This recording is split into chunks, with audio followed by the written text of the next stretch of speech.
Cette fois, Mohamed, à vos côtés, une autre invitée de marque qui étudie elle aussi les océans.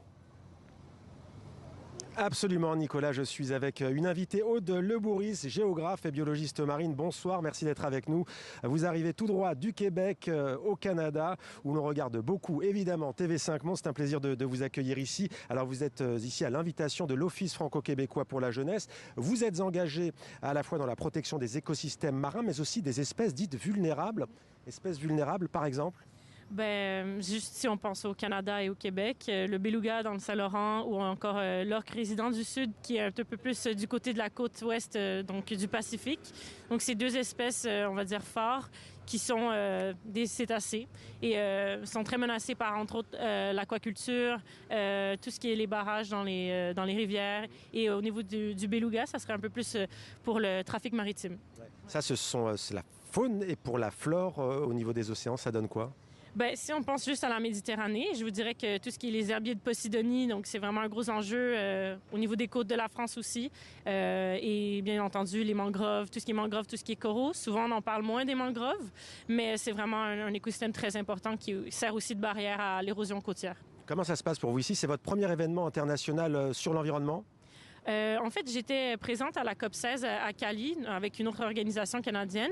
Et donc ça, c'était un peu plus axé sur la biodiversité. Mais c'est vraiment ma première conférence officielle sur les océans. Et comment ça se passe? On échange beaucoup, on imagine, vous observez?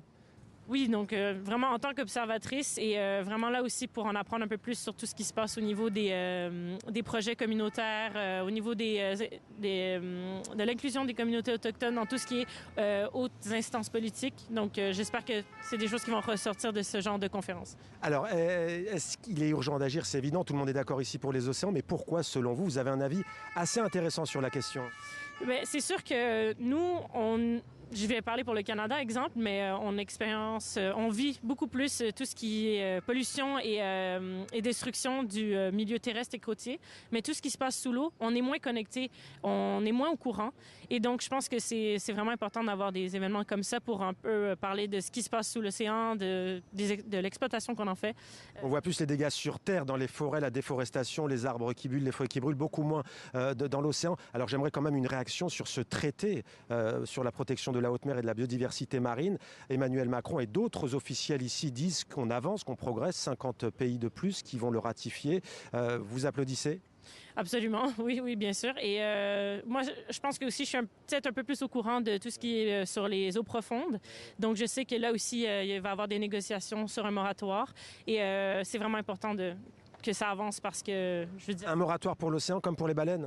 Oui, exactement. Un moratoire sur tout ce qui est l'exploitation minière en eau profonde. Ouais. Merci beaucoup Aude Lebouris d'avoir été avec nous en direct dans 64 minutes sur TV5 Monde. Nicolas, ici Nice, à vous Paris. Merci beaucoup Aude Lebouris et merci à vous Mohamed Kassi. On retrouve d'ailleurs les équipes de TV5 Monde toute cette semaine pour nous faire vivre cette conférence des Nations Unies sur l'océan à Nice.